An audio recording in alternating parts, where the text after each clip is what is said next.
बंदूकों की नलियों से करें।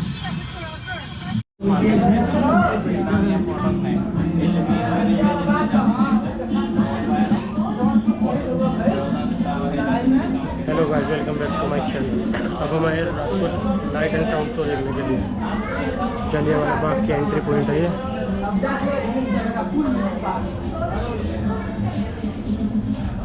एंट्री पॉइंट पे लगे हुए हैं जिससे कि लोग बैठे हैं। तो अब यहाँ पे लाइट एंड साउंड शो चलेगा रात को 7 बजे। उसके लिए सबसे आगे जाके सीट ले लेंगे पहले ही।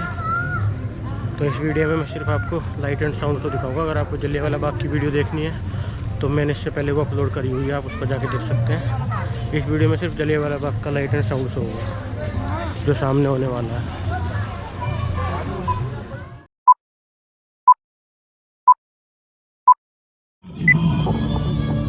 हर ज़ायरे चमन से कहती है खाके बाग, गाफिल न रहे जहां में तू गर्दों की चाल से। सींचा गया है खूने शहीदा से इसका दुख, तू आंसुओं की बुखल न कर इस निहाल से।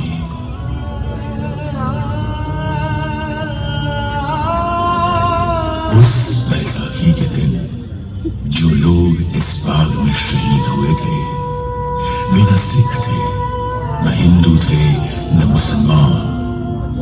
उस बैसाखी खून से लथपथ हुआ था पूरा हिंदुस्तान।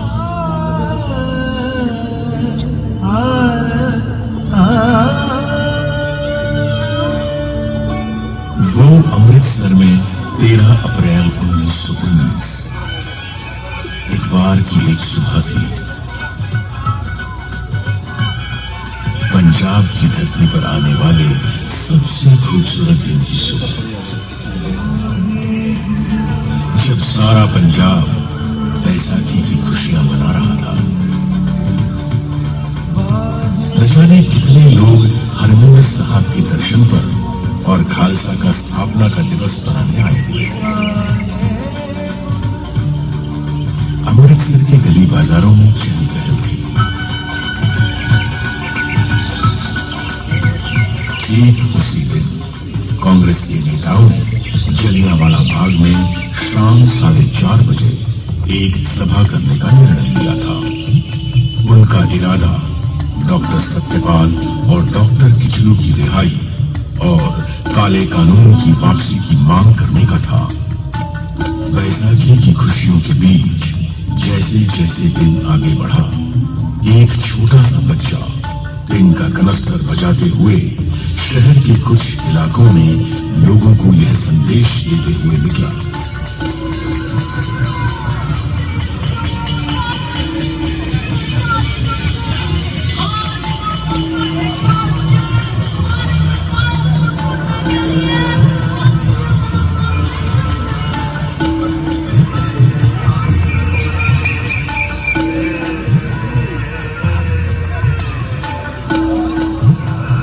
जैसे ही इस बच्चे की मुरादी को बैसाखी मनाते हुए लोगों ने सुना तो सोचा कि जुल्म का विरोध करना तो कोई जुल्म नहीं है।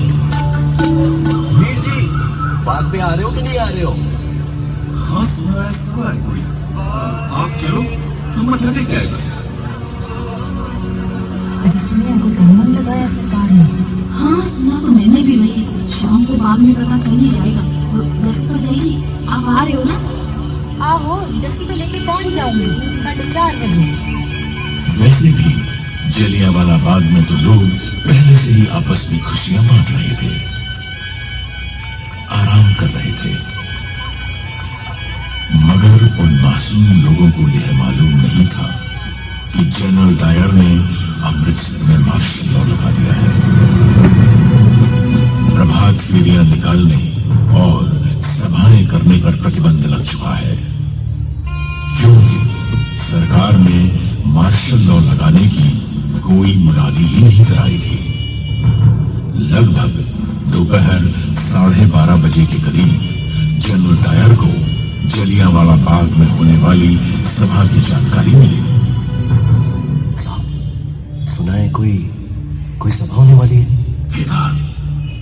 साहब, बाग में, जलियांवाला बाग में। कब? सुना तो था यही 4-4:30 के करीब। यही जरूरत, देखता हूँ उस सभा को। जनरल डायर, ये वही नाम था जो आगे जाकर अंग्रेज हुकूमत के जुल्म और सितम का सबसे काला अध्याय बनने वाला था। वो अंग्रेज हुकूमत जिसने भारत में इंसाफ के हक में उठने वाली हर आवाज को हर तरह से कुचलने की कोशिश की थी, फिर चाहे वो आवाज गर्जना में उठी हो या शांति में। 1770 में सन्यासियों और फकीरों ने संघर्ष किया तो सन 1857 में पूरे देश ने एक होकर अंग्रेजों के खिलाफ पहले स्वतंत्रता संग्राम की हुंकार भरी। इस संग्राम की हुंकार को अंग्रेजों ने दबा जरूर दिया था, लेकिन हुंकार जब तक जिंदा हो वो मुंह पर रखी गई हथेली में से भी फूट फूट कर निकलती रहती है।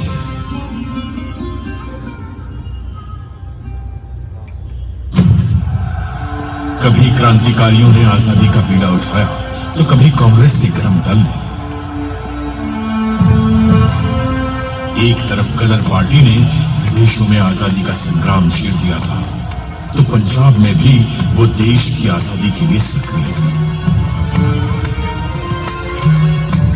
सन 1915 में रासबिहारी बोस ने पंजाब आकर लाहौर, फिरोजपुर, अमृतसर, ननकाना साहिब और तरन तारण में अपने दूतों के जरिए अंग्रेजी सेना में सेवारत भारतीय सैनिकों से सशस्त्र क्रांति के लिए संपर्क किया,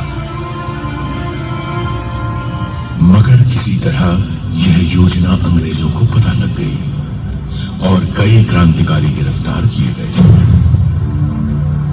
16 नवंबर 1915 के दिन 19 वर्ष के बालक करतार सिंह सराभा को अंग्रेजों ने लाहौर की जेल में फांसी के फंदे पर लटका दिया।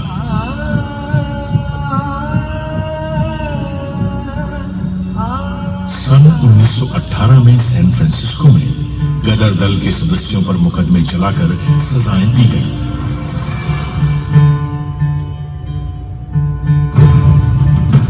यह पहले विश्व युद्ध का समय था और अंग्रेजों ने अपने हित से इस युद्ध में भारत को भी झोंक दिया था। इस युद्ध में अंग्रेजों ने भारत की संपदा, युद्ध सामग्री और सैनिकों का जमकर इस्तेमाल किया और बदले में भारत को क्या मिला? एक काला कानून, रॉलेट एक्ट। आम हिंदुस्तानी की जबान में इस एक्ट को न वकील, न दलील, न अपील के नाम से जाना जाता था। इस एक्ट के पास होने के बाद पुलिस चाहे जिसकी तलाशी ले सकती थी। बिना कारण किसी को भी 2 साल की सजा दी जा सकती थी। इसके इस्तेमाल से भारतीय अखबारों की कलम तोड़ दी गई। फिर भारत ने इस काले कानून का जवाब दिया सत्याग्रह से। देश भर में इसके विरोध में सभाएं और आंदोलन होने लगे। फिर 30 मार्च 1919 के दिन दिल्ली में 60 निहत्थे लोगों को सरकारी गोलियों से भून दिया गया।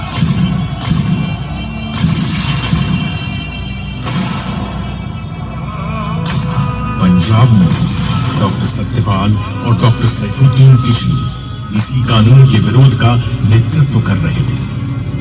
तभी अंग्रेजों ने उन्हें गिरफ्तार कर लिया। पंजाब की जनता ने इस गिरफ्तारी का विरोध किया और उनकी रिहाई के लिए आवेदन तक दिए, लेकिन पंजाब के lieutenant governor Michael O'Dwyer पर इसका कोई असर नहीं हुआ। उसके इरादे कुछ और ही थे। 9 अप्रैल 1919 को रामनवमी का त्योहार अमृतसर में शांतिपूर्वक बीता था। फिर भी अंग्रेजों ने उस दिन महात्मा गांधी के वहां आने पर रोक लगा दी और उन्हें पलवल पर ही गिरफ्तार कर लिया। आप यहाँ से आगे नहीं जा सकते, आपको गिरफ्तार किया जाता है। You are under arrest। इसके विरोध में पंजाब में कई जगहों पर सभाएं हुई, लेकिन लोगों को यह नहीं मालूम था कि उनके इस अहिंसात्मक प्रतिरोध का जवाब अंग्रेज किस बर्बरता से देंगे। माइकल ओडायर ने जनरल डायर को सेना की टुकड़ियों के साथ जालंधर से बुलवा लिया। General, report immediately with your troops। तुम्हारी यहाँ जरूरत है। इन हिंदुस्तानियों को काबू में लाना पड़ेगा। Yes, sir. I'm coming. जब जलियांवाला बाग में बैसाखी मनाने आए हजारों हिंदुस्तानी अपने नेता हंसराज को सुन रहे थे, एक हवाई जहाज उनके ऊपर से गुजरा। दरअसल अंग्रेज हवाई जहाज से बाग का मुआयना कर रहे थे।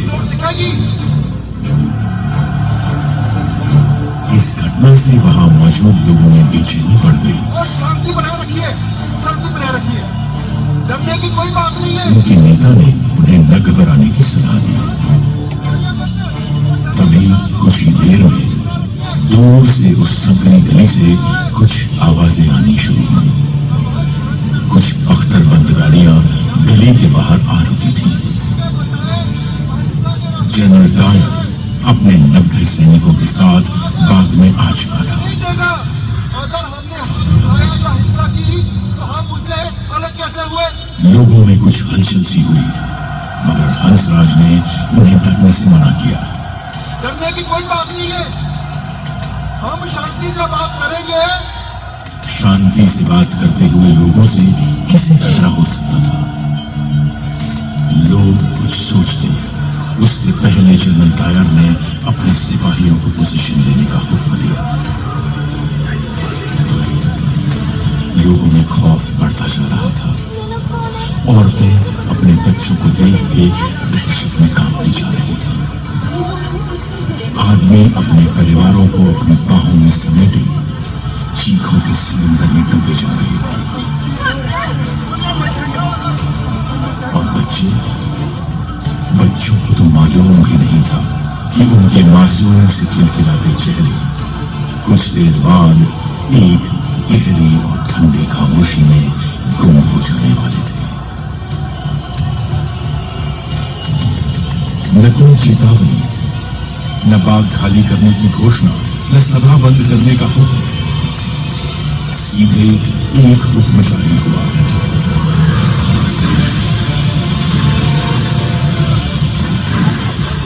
गोलियां बंदूकों की नलियों से गई। लोग बेतहाशा अपनी जान बचाने के लिए भाग रहे थे, लेकिन न अंग्रेज हुकूमत की बंदूकें रुकी और न डायर की आंखों में कोई इंसान। जो गोलियां उन बेगुनाहों के जिस्मों को चीरते हुए दीवारों में धंस गई थी, वो आज भी यहाँ की दीवारों में दफन है। गोलियां चलती रही।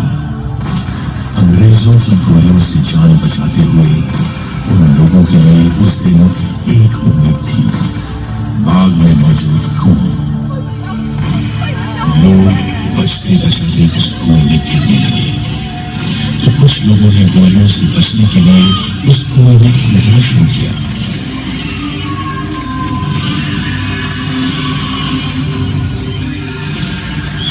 एक के बाद एक लोग उस कुएं में गिरते चले गए।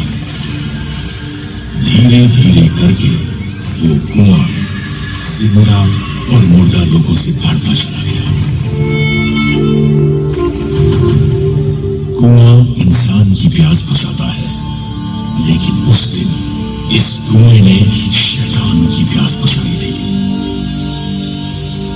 ये कुआं इस ऐतिहासिक मैदान के बीच में गूंजता हुआ एक काला धब्बा है, जिसमें आज भी उन मासूमों की चीखें गूंज रही हैं।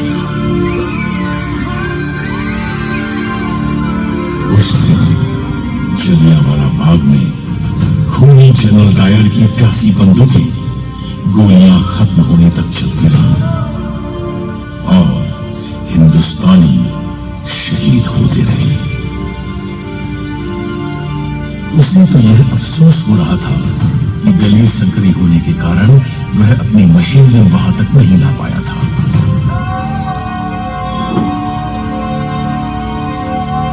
जलियांवाला बाग के इस नरसंहार में उस दिन डायर ने अपने 90 सैनिकों के साथ 10 मिनट में 1650 गोलियां दागी थी, जिससे 1000 से ऊपर भारतीय शहीद हुए और 1500 से अधिक घायल।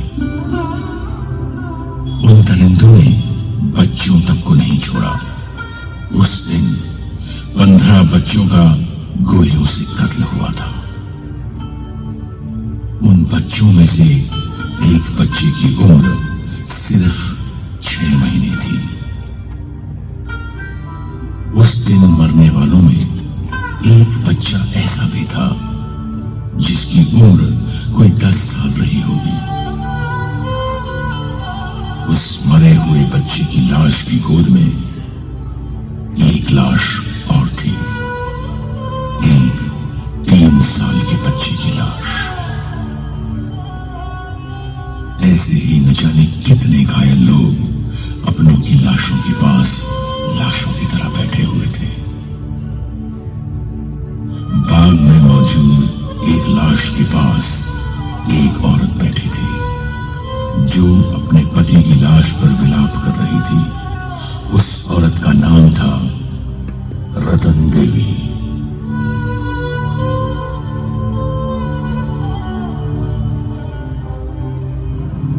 कुत्तों को भगाने के लिए मैंने एक छड़ी खोजी। वहां दर्द में छटपटाते 3 और लोगों को भी देखा। साथ ही करीब 12 साल के एक बच्चे को देखा जिसने कराहते हुए विनती की कि मैं वहां से ना जाऊं। मैंने पूछा कि क्या मैं उसे कुछ उड़ा दूं, लेकिन उसे तो केवल पानी चाहिए था। उस जगह मैं पानी कहां से लाती? अपनी अनुभूतियों को व्यक्त करना मेरे लिए असंभव है। वहां मृतकों के ढेर लगे पड़े थे। उनमें से बहुत से छोटे छोटे मासूम बच्चे भी थे। मैं वो दृश्य कभी नहीं भूल सकती। मृतकों के उस एकाकी जंगल में पूरी रात मैंने अकेले ही बिताई। हर घंटे घड़ी की आवाज सुनाई दे रही थी। सुबह 6 बजे मेरी गली से कुछ लोग चारपाई लाए और मैं अपने पति का शरीर घर ले जा सकी। उस रात मैंने जो अनुभव किया वो केवल मुझे और मेरे भगवान को ही पता है।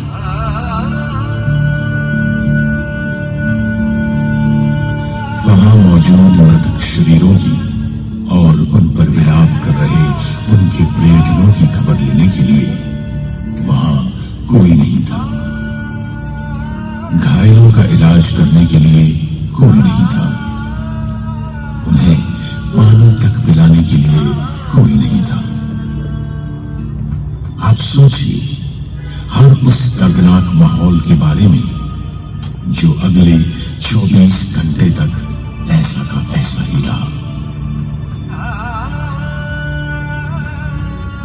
वो दर्द और वो खामोशी जो उस दिन जलियांवाला बाग में पैदा हुई थी, वो खामोशी हिंदुस्तान के सीने में आज तक गूंज रही है।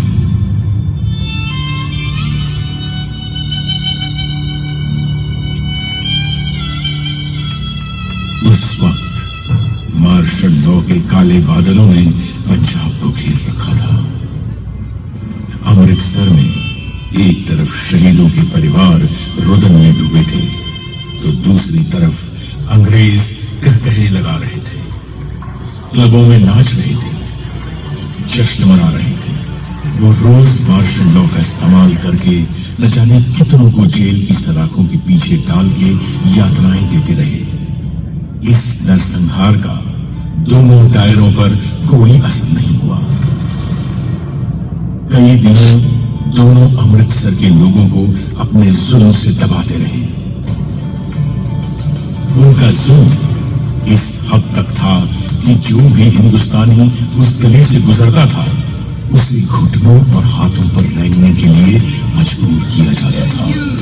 तुम क्राउल करके रास्ता क्रॉस करो। सारा पंजाब इस अंग्रेजी आतंक का सामना कर रहा था। अपने आप को जमीन पे रगड़ते हुए निकलो यहाँ से। जब 14 अप्रैल को अमृतसर से 87 किलोमीटर दूर गुजरानवाला में कुछ भारतीय अंग्रेजों के खिलाफ प्रदर्शन कर रहे थे, उन पर हवाई जहाज से बम बरसाए गए। न जाने कितने मारे। दुनिया की सभ्यता का झंडा उठाने वाली अंग्रेज हुकूमत का असली चेहरा ये था।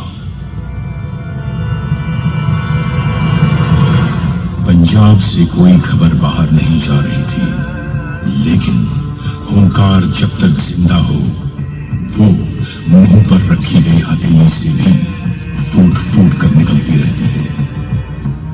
धीरे धीरे जब इस नरसंहार की खबरें देश में फैली तो पूरा हिंदुस्तान विरोध में उठ खड़ा हुआ। रॉलेट एक्ट के खिलाफ देश भर में आंदोलन तेज हो गया। यहाँ देश में प्रदर्शन और धरने हो रहे थे तो उधर अंग्रेज डायर का गुणगान कर रहे थे। उनका ख्याल था कि इन गोलियों की आवाज में भारत का राष्ट्रवाद और स्वतंत्रता का संग्राम दब जाएगा। एक अंग्रेजी कवि रुडयार्ड किपलिंग ने डायर को शाबाशी ही नहीं दी, बल्कि उसके लिए एक राहत कोष तक खोल दिया। अंग्रेजी अखबार डायर को साम्राज्य का बहादुर रक्षक बता रहे थे। भारतीयों ने इस बेशर्मी का मुंह तोड़ जवाब दिया। इस नरसंहार के खिलाफ अपनी आवाज बुलंद करते हुए गुरुदेव रविंद्रनाथ टैगोर ने अपनी नाइटहुड की उपाधि वापस कर दी। महात्मा गांधी ने केसरे हिंद का पद वापस कर दिया। बॉम्बे क्रॉनिकल के संपादक बीजी हॉर्निमन ने अपने पद से इस्तीफा दे दिया और देश के कवियों के लिए अपनी कविताओं में अपना विरोध दर्ज किया।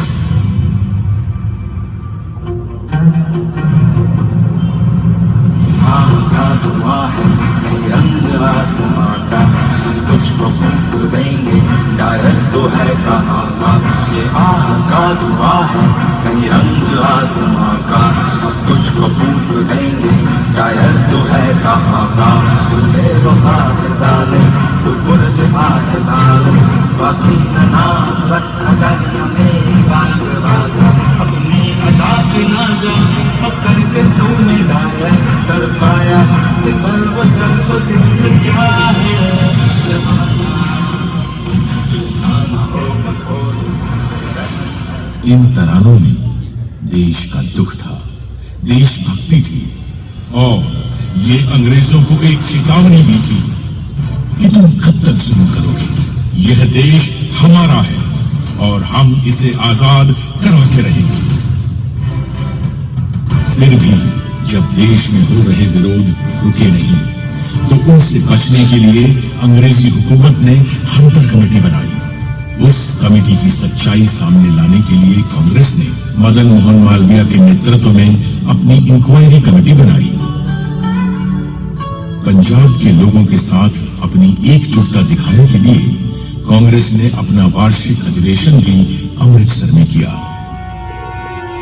इस अधिवेशन में अंग्रेजों की नृशंसता की जमकर आलोचना की गई। इस घटना के बाद हिंदुस्तान में राष्ट्रीय आंदोलन की विचारधाराएं और अधिक प्रबल हो गईं। जलियांवाला बाग के इस नरसंहार के बाद वहां हुई क्रूरताओं को जब अपने गांव से जाकर एक बालक ने देखा तो उस बालक में देश प्रेम और आजादी के लिए जो अलख जगा, उसने उस बालक को भगत सिंह बना दिया।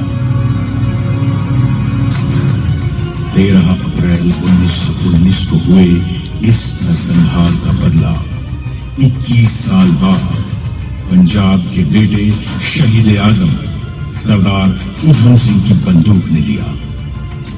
वो गदर पार्टी की विचारधारा से प्रभावित थे।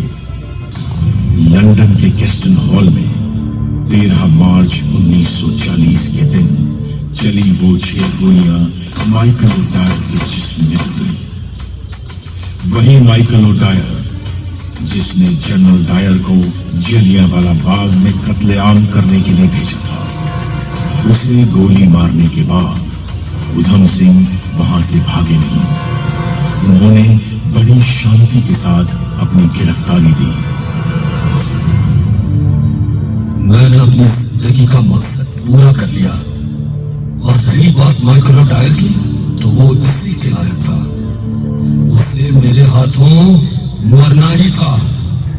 21 साल से मुझे उसकी चलवाई गोलियों की गूंज ने सोने नहीं दिया है, और अब जाकर वो शांत हुई है। अब मेरे जीने या मरने से कोई फर्क नहीं पड़ता।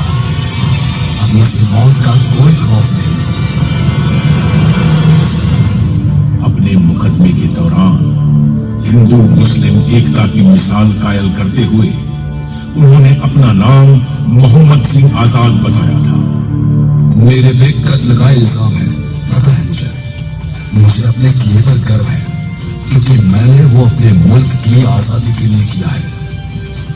क्या ये अदालत मुझे बतलाएगी कि क्या जलियांवाला बाग में जनरल डायर की मनाई हुई वो खूनी बैसाखी कत्लेआम नहीं थी? अंग्रेजों ने उन्हें लंदन की पेंटनविले जेल में फांसी पर लटकाया था। आज भी ये देश उस शहीद सिख को सलाम करता है। शहीद तेरी मौत ही तेरे वतन की जिंदगी। शहीद तेरी मौत ही तेरे वतन की जिंदगी। तेरे लहू से जाग उठेगी इस चमन की जिंदगी। खिलेंगे फूल उस जगह कि तू जहां शहीद हो। खिलेंगे फूल उस जगह कि तू जहां शहीद हो। शहीद तेरी मौत ही तेरे वतन की जिंदगी। ये जो इतिहास आप सबने सुना, ये इतिहास उस क्रूरता का इतिहास है जिसे हमारे देशवासियों ने झेला था। ये इतिहास है जलियांवाला बाग में हुई उस शहादत का जिसने राष्ट्रवाद की एक नई लहर को जगाया था और अंग्रेजी हुकूमत के खिलाफ लड़ने के लिए हमारे देशवासियों का मनोबल दृढ़ किया था।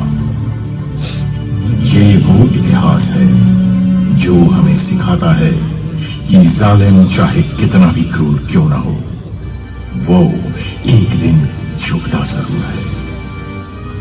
ये इतिहास है उन शहीदों का जिनकी शहादत को हमारे देश और हमारे देशवासी कभी भूलेंगे नहीं और उसे कभी बेकार नहीं जाने देंगे।